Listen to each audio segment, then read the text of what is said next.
ऐतिहासिक सांस्कृतिक ठाण्याच्या लौकिकात भर घालणाऱ्या महाराष्ट्रातील सर्वात मोठ्या मागी गणेशोत्सवाची सांगता होऊन गणरायाला भावूक निरोप देण्यात आला आहे। राज्याचे उपमुख्यमंत्री अजितदादा पवार यांच्या अकाली निधनामुळे बुधवारी जल्लोष टाळून नामस्मरण करीत लाडक्या बाप्पाचे कोपरी मेडबंदर घाटावरती विसर्जन करण्यात आले।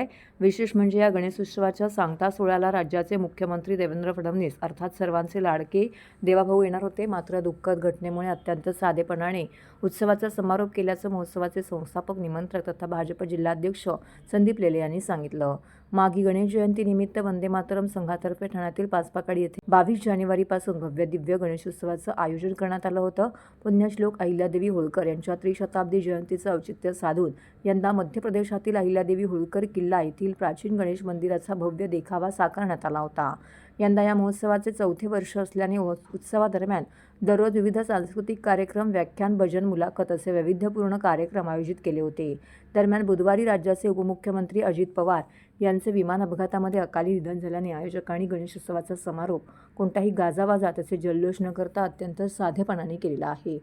सजवलेल्या रथामध्ये लाडक्या बाप्पाला विराजमान करून संस्थे कार्यकर्त्यांसह शेकडो भाविकांनी शांततेत ही मिरवणूक काढली आणि अखेरीस मेडबंदर येथील घाटावरती भावपूर्ण वातावरणामध्ये बाप्पाचं विसर्जन केलं। दरवर्षी मोठ्या थाटामाटात आम्ही विसर्जन करतो। ढोल, ताशे, बँड पथक, लेझिम, झांजा, वारकरी। परंतु यावर्षी सकाळी जी दुर्दैवी घटना झाली आणि आपल्या राज्याचे उपमुख्यमंत्री आपले लाडके नेते अजितदादा पवार यांचं अत्यंत आकस्मिक आणि अनाकलनीय अशा पद्धतीने अपघातात निधन झालं आणि त्यामुळे आम्ही गणपतीची मिरवणूक ही अत्यंत साध्या स्वरूपात घेत आहोत। या इथून आम्ही थेट ठाणे पूर्व येथील विसर्जन घाटावर जाणार आहोत। बाप्पांचं आम्ही रथामध्ये त्यांना विराजमान केलेलं आहे। विराजमान त्याच्यासमोर गाड्या राहतील, बाकी मोटरसायकल राहतील आणि फक्त एक रिक्षा आहे त्याला करणे लावलेले आहेत। त्यावरनं गणपती बाप्पांच्या नावाचा जयघोष आणि नामस्मरण होत राहील। या व्यतिरिक्त कुठल्याही आवाजाचा, वाद्याचा प्रकार, फटाके वगैरे सर्व आम्ही टाळले आणि बाकी थाटामाटात त्याचं विसर्जन होईल।